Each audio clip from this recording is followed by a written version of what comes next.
Bienvenidos a una nueva entrevista del canal Nueva Humanidad. Hoy vamos a tratar un tema diferente, un tema que dentro del tema hay muchísimos temas, porque vamos a hablar de un congreso, y en un congreso cuántas cosas se reúnen, cuántos profesionales participan, cuánta energía, cuánto poder nos puede dar la información que hay dentro de un congreso organizado por la doctora Karina Povarchik, que es experta en metabolismo del dolor emocional.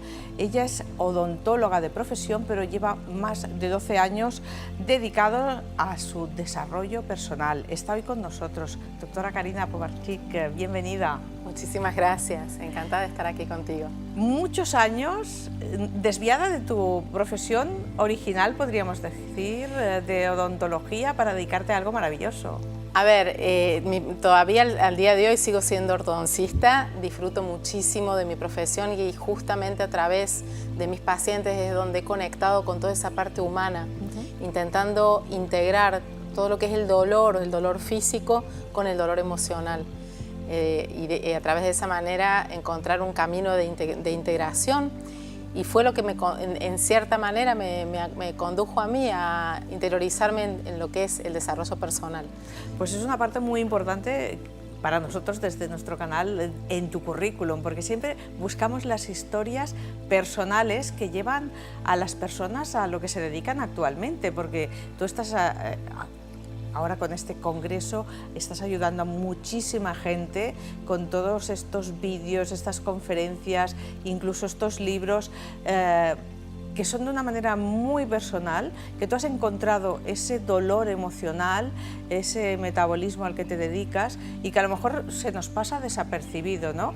Tú desde tu profesión has contactado con la persona y has visto que a lo mejor algún daño físico venía de algo emocional que se podría sanar de otra manera diferente, ¿no?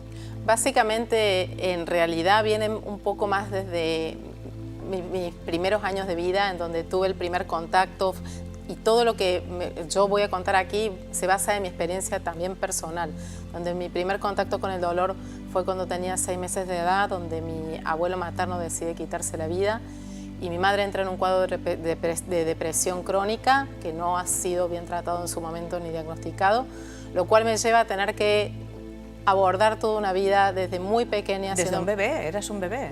Correcto, y tener que atravesar toda mi niñez y gran parte de mi adolescencia muy sola, teniendo que hacerme cargo, por supuesto, de mis estudios, de mi casa y de mi hermana pequeña, que nos llevamos 5 años de diferencia, en donde tuve que hacerme cargo también de ayudarla y de ser de alguna manera su pequeña mamá, claro, por la ausencia materna de mi madre. Y continuando con esta historia, a los 12 años empiezo a sufrir físicamente de un problema de piel, precisamente en la cara, en el rostro, con forma de signo de pregunta, así que eso llevó a que mis compañeros de escuela se rieran de mí, he sufrido de bullying en carne propia. Y continuando con esta historia, a los 16 años me enamoré por primera vez.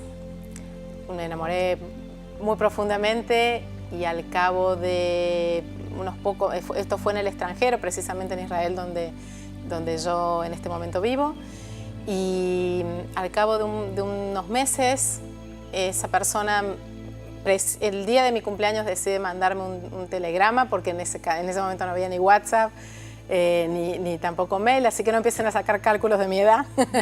Ahora yo iba a decirte, pero si eres muy joven, ¿cómo has conocido el telegrama? ¿Tú ves? En donde me pide de que quiere dejar la relación, y ahí me adentro en un momento muy crítico de mi vida, donde no veía la luz. Paralelamente tengo que decidir a qué me voy a dedicar, y casualmente, y no creo en las casualidades, decido dedicarme a una profesión que tiene el contacto más íntimo con el dolor en vivo, porque si tú te pones a pensar, un cirujano que trabaja a corazón abierto no tiene contacto con el dolor del paciente, el paciente está anestesiado. Claro. En cambio, en mi profesión tú sientes y percibes el dolor ajeno, y ahí es que empiezo a investigar de qué manera puedo gestionar toda esa absorción del dolor ajeno.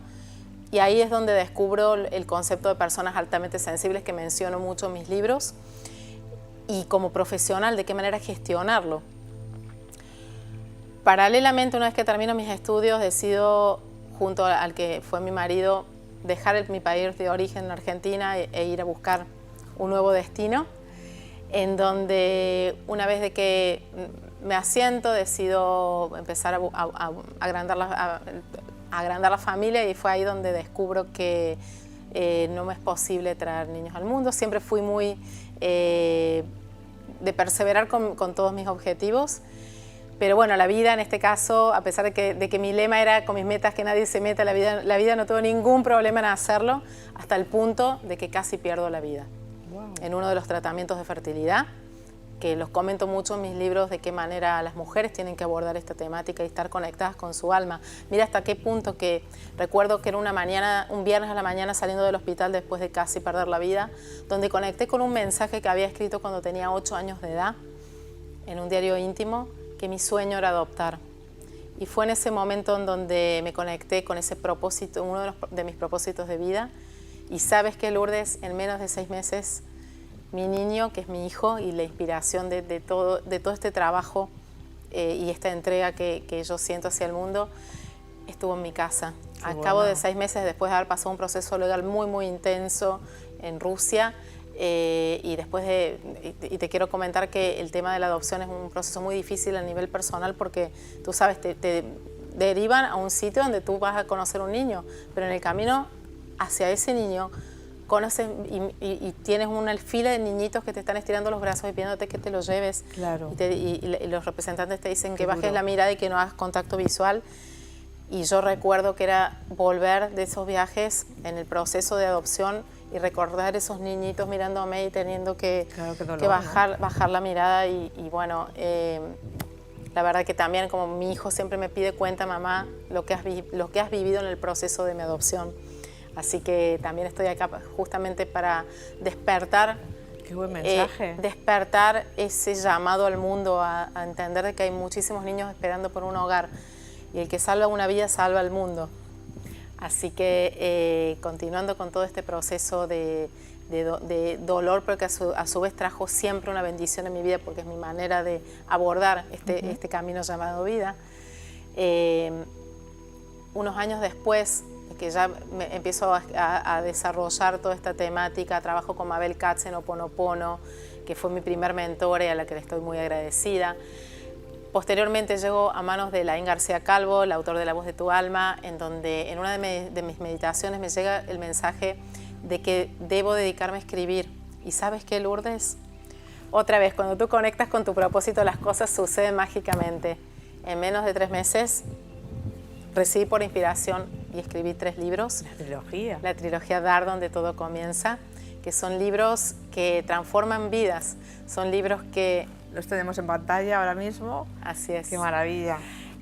Son libros que muchas personas me dicen que tienen que estar en la mesa de luz de cada persona, que son libros que realmente te conectan en esos momentos que te encuentras completamente perdido. Y yo me encontré muchísimas veces perdida en momentos donde hubiera querido recibir todos esos mensajes. Yo misma soy la primera lectora de mis libros y te puedo decir que no sé de dónde vino toda esa información, que es ahí claro, donde entiendes lo canaliza. lo que sí. es la canalización. Sí, sí, sí. Y continuando con esta experiencia del dolor, hace unos 2 años atrás, mi tía materna decide quitarse la vida. Y es allí donde conecto, entre otras cosas, con el concepto del narcisismo. De ahí es donde viene en realidad la idea, después de haber hecho una gran investigación para encontrar una respuesta de lo que le había sucedido a mi tía, el concepto de lo que es el abuso narcisista. Que para mi sorpresa no solo descubrí lo que le había sucedido a mi tía, sino que descubrí mi propia historia, la llave de todo mi sufrimiento, porque siempre sentí que mi familia era diferente, que el trato que yo recibía era completamente distinto al del resto de mis amigos. Cada vez que yo quería expresar algo me hacían callar. Mi persona no tenía lugar de expresión. Incluso otra cosa más, que es muy difícil a nivel social. De pronto sentir que tus padres, en vez de apoyarte, lo único que hacen es tratar de tirarte hacia atrás. Que si van a compartir un logro tuyo simplemente para ellos sentirse valorados socialmente. O sea, te infravaloraban. O al menos aparentemente eso es lo que tú recibías, ¿no? No ser valorada. Por supuesto, me sentía un trofeo, me sentía que solamente era vista cuando había algún hacías logro algo por el bueno. cual... Claro, correcto. Y muchas veces sentía la necesidad de alejarme, pero me sentía muy mal vista socialmente por tener que dar ese paso. Hasta que empecé a investigar lo que es ser hijos de padres narcisistas, y entonces todas las fichas te empiezan a caer y se te empieza a alinear tu vida y empiezas a entender la experiencia que se vive y cómo eso te influye, porque no tienes autoestima, te tienes que construir tú mismo tu propia autoestima. Y cuando eres madre y te preguntas, pero ¿cómo quiero ser como madre? Y ahí vienen los grandes planteos y las grandes búsquedas que te llevan a conectar con ese camino que te permite conectar con tu ser, en definitiva. Qué importante tu trabajo personal, que ahora puedes, con él, con tu experiencia, ayudar a los otros. Y precisamente este tema del narcisismo es un tema muy importante, es un tema que quizá quien lo sufre no lo conoce muchas veces, sí, ¿verdad?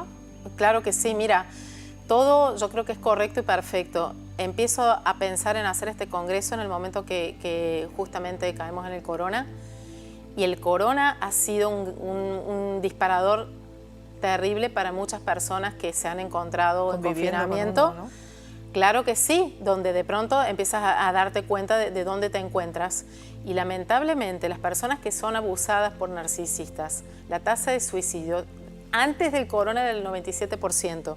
Puedo decirte hoy, Lourdes, que hasta el día de hoy recibo mensajes de personas que han ingresado al Congreso y se han nutrido de toda esa información y han salvado sus vidas. Textualmente así, personas que han pensado en suicidarse y que después de haber recibido la ayuda de más de 40 expertos en la temática de dependencia emocional y abuso narcisista, han encontrado un camino para vivir y vivir de otra manera. Porque muchas veces uno piensa, es el marido que me tocó, es la suerte que tengo una familia, tengo hijos, no puedo irme de donde estoy, tuve mala suerte y me tengo que conformar. Y es ahí justamente donde apuntamos a dar esperanza a la gente, a mostrarle que es posible. Y mi mensaje precisamente es, si alguien lo ha logrado hacer, si alguien ha salido de ese sitio, es porque existe el camino. Muchos consultantes o pacientes que han hecho y hacen terapia conmigo son personas que realmente creen que no existe ninguna otra opción en esta vida. Y quiero decirte que no se puede salir solo. Necesitan la ayuda. Es fundamental recibir ayuda. Primero necesitan darse cuenta, ¿no? O sea, y reconocer que están sometidos, porque se está sometido cuando hay un narcisista. Me encanta lo que acabas de decir, porque en ese darse cuenta, la gran mayoría de las veces no se dan cuenta. Y muchas personas me preguntan, ¿pero qué hago si yo veo que mi hermana o mi amiga está siendo sometida y abusada invisiblemente por una otra persona? ¿Qué puedo hacer? ¿Cómo puedo ayudarla para que no se pierda, para que no decida tomar una decisión como la que, por ejemplo, tomó mi tía, a la que dedico el congreso? Y aquí la respuesta es justamente, por ejemplo, compartiendo este programa, para que las personas aprendan a reconocer cuando se encuentran en una relación narcisista. Es muy simple reconocerlo, siempre y cuando tengan la información. Por eso hay que comprender cómo es el ciclo, donde hay un primer estadio donde esa persona que conoces se transforma justamente en la persona ideal de tus sueños. Sientes una conexión álmica, ellos muchas veces te dicen que son tu alma gemela, hacen todo lo que tú esperas recibir. Estamos hablando ahora en el caso de pareja, pero también me gustaría enfocarme en el tema familiar, que es sumamente importante. Sí, porque en tu caso eran los padres. Exacto. No era tu pareja. Exactamente. Pero muchas veces el hecho de ser hijo de padres narcisistas hace que busques una pareja que te vuelva a poner en el escenario tu propia infancia. Como es lo que has vivido, tampoco te das cuenta que sigues en esa rueda como un hámster, ¿no? En lo mismo siempre. Exacto, porque uno busca volver a reproducir esos patrones de la infancia. La vida misma te lo pone. Esta vez para que como adulto reacciones, y si no reacciones vuelves a repetir y caes una y otra vez en esas parejas abusivas, en donde, como te estaba comentando, y es muy importante para mí compartir en este espacio el ciclo del abuso narcisista para que la gente, si hay algo que resuena aquí, puedan empezar a preguntarse a sí mismos las preguntas correctas.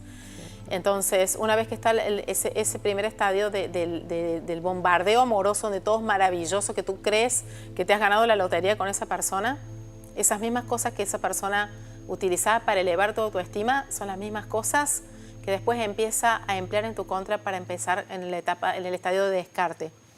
donde de pronto todas esas cosas maravillosas que te hacías sentir empiezan a ser las cosas que te empiezan a emplear para denigrarte, para que sientas culpable, ¿no? Exacto, para que sientas que no sirves, Sí. que todo lo haces mal, que toda la responsabilidad del fracaso de la relación recae sobre ti. Y tú te preguntas y no entiendes, pero ¿por qué? ¿Qué he hecho mal? ¿Qué he hecho diferente esta semana de lo que hice la semana anterior? Y no hay explicaciones, y empiezan las triangulaciones, la persona te empieza a hablar de otras personas que empieza a frecuentar o que le parecen atractivas. Y tú no entiendes y empiezas a caer como en una especie de laguna mental. De pronto te dicen de que tú dices, pero dejé la llave arriba de la mesa y van a agarrar la llave y la van a poner en otro lugar simplemente para confundirte, para crearte esa confusión que va a hacer que te confundas incluso con respecto a ellos. Porque ¿qué pasa? En general, los narcisistas tienen un excelente perfil social. Son personas que colaboran en obras sociales, que son sumamente inteligentes y tienen muchísimo éxito a nivel laboral y a nivel social. Pero lo que ocurre puertas para adentro, eso, ese infierno todo lo conoces solamente tú. Terrible.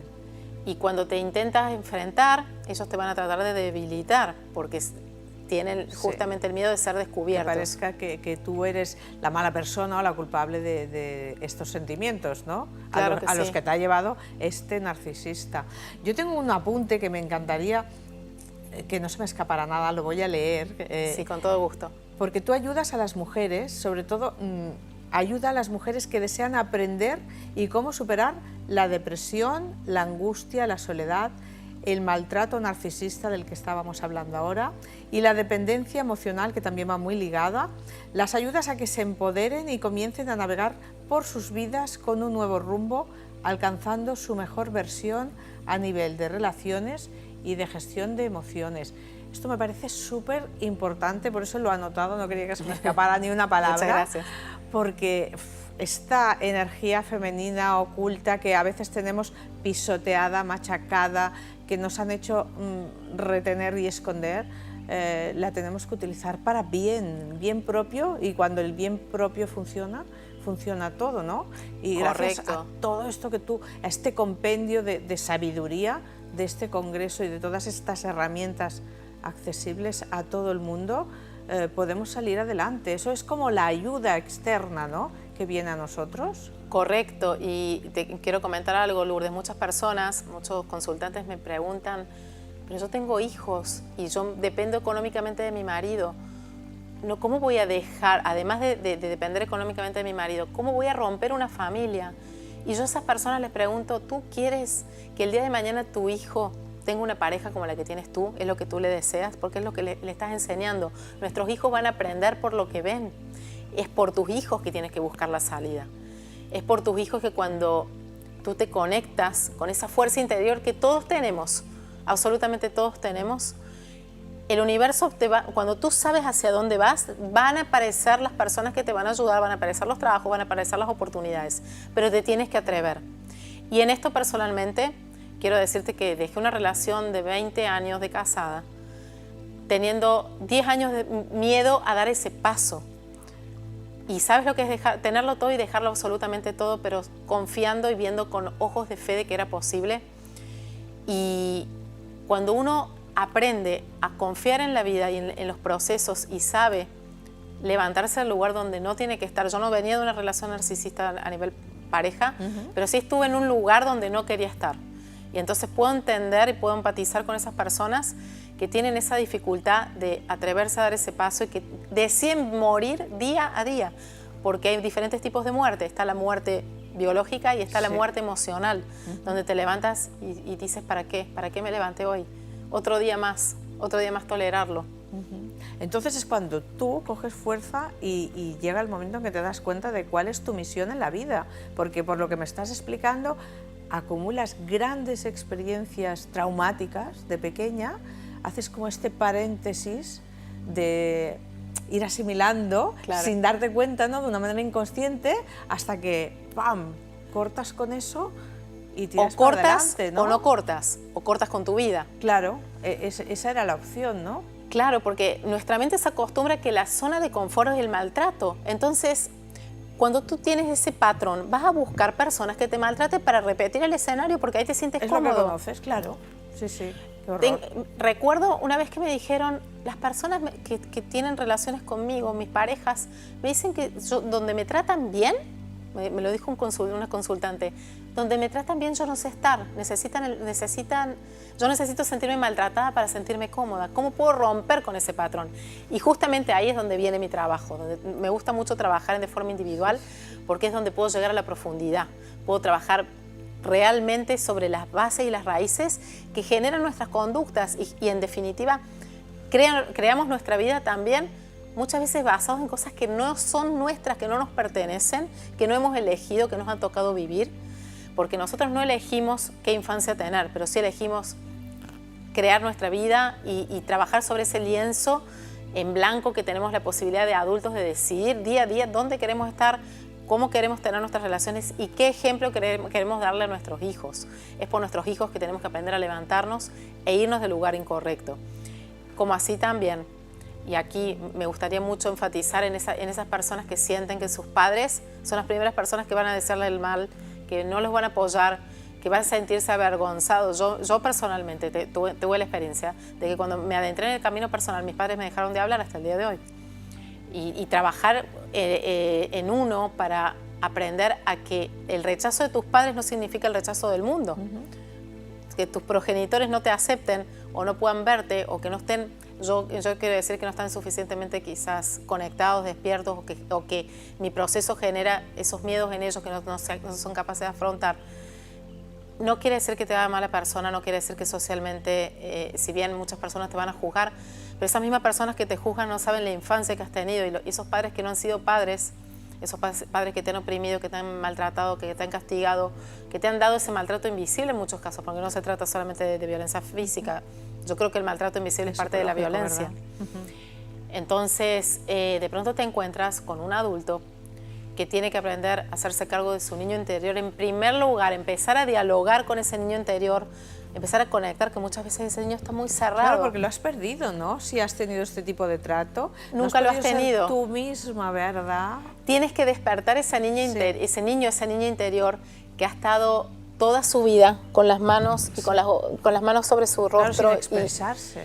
Exactamente, y acercarte de una manera muy suave, muy persistente y con mucha paciencia para abrirle ese corazón, para que se pueda expresar y para enseñarle que a partir de ahora no tiene nada que temer porque tú como adulto estás con ella y vas a estar todo el resto de tu vida. Y es ahí donde te empoderas, es ahí donde no te sientes nunca más solo y la vida te apoya, porque ahí viene la sanación. La vida te va a poner una y otra vez las mismas situaciones de la infancia a través de diferentes personas que tú vas a ir atrás, yendo tu vida a esas personas para poder sanar. Y ahí tienes dos caminos, o sanar o volver a repetir patrones hasta el final de tu vida. Que el final de tu vida puede ser un proceso biológico, puede ser que tú misma ya no puedas más bajo ese sometimiento y decidas terminar con tu propia vida. ¿Qué herramientas nos das, Karina, para todo esto? Porque solos no saldremos. No. Solos sí que podemos, a lo mejor, ahora alguien escuchándote se da cuenta que tiene un narcisista por encima.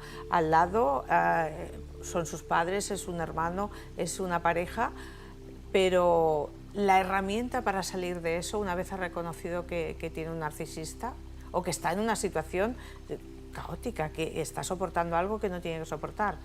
Exacto, primero reconocer que te encuentras en una relación narcisista, reconocer, porque yo creo que el cuerpo nos avisa continuamente cuando te encuentras con una persona que no te hace sentir bien, tienes una percepción. ¿Qué pasa? Cuando estás en esa relación, lo que ocurre es que nuestra mente nos trae ¿recuerdas el primer estadio del bombardeo amoroso? Nuestra mente nos trae esos recuerdos y busca seguir al lado del narcisista para volver a experimentar esas sensaciones. Lo bonito, ¿no? Buscas esa parte bonita. Exacto, gaslighting se llama. Exacto. Y de esa manera tratas de buscar, acercarte al narcisista para volver a repetir esas mismas emociones.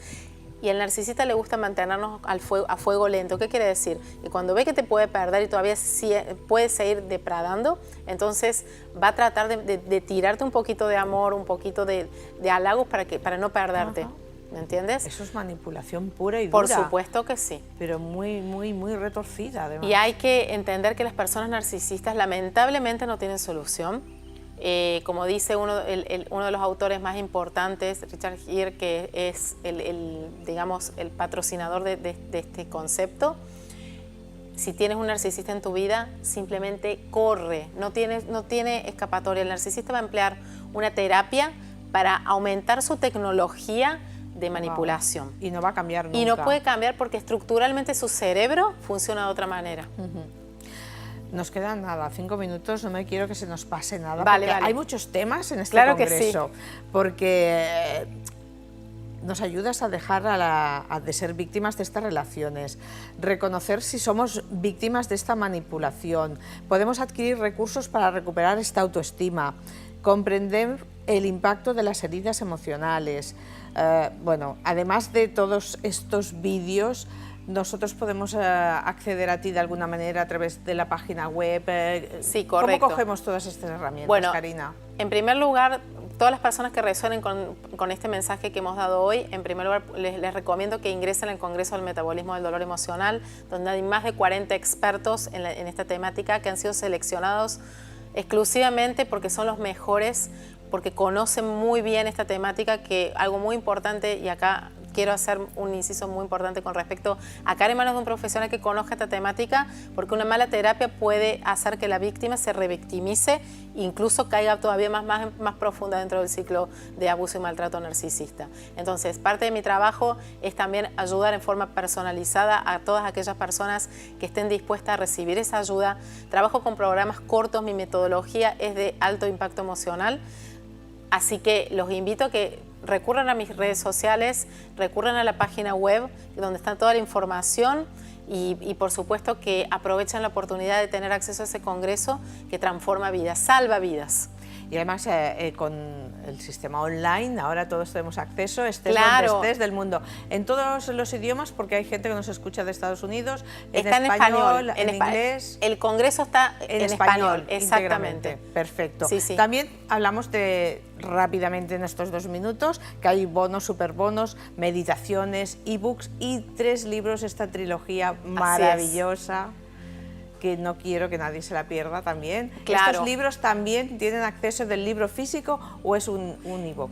Lo pueden acceder a él de manera física, que es lo que recomiendo, porque yo digo que siempre los libros físicos llevan la energía del autor, y cuando tú me preguntas por qué herramienta comenzar, los libros están preparados para poder ayudar a las personas a salir, a dar esos primeros pasos y desde ese lugar pedir la ayuda necesaria.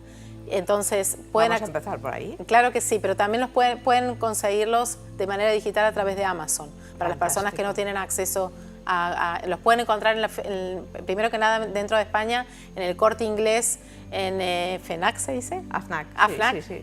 Y todas las librerías, tanto pues no en Península como también en islas. No es nada difícil, la trilogía, Dar, donde todo comienza, estos libros que son para la mesita de noche, para consultar, para darnos cuentas, abrir los ojos. Y cualquier consulta a la doctora Karina Povaric la encuentran, aquí está sobreimpresionado, su teléfono para el contacto, sus webs, todo, para cualquier problema que tengan o que surja, aunque tú estés en Israel. Sí, por supuesto. Respondes. Sí, además invito a todos los que estén viendo esta entrevista a que me contacten, porque les quiero hacer un regalo muy especial. Todos aquellos que me manden un WhatsApp diciéndome he visto tu entrevista, van a recibir un regalo muy especial de mi parte. Pues muchísimas gracias, doctora Karina Povaric, por haber venido hasta aquí, hasta Barcelona, hasta nuestros estudios, y será hasta la próxima, espero que muy pronto. Namaste. Gracias. Y ya saben, todos ustedes pueden recibir un regalo muy especial si han dicho que nos han visto, que han visto a la doctora Karina Povaric en el canal Nueva Humanidad. Gracias por estar siempre atentos, que sean muy felices. Hasta la próxima.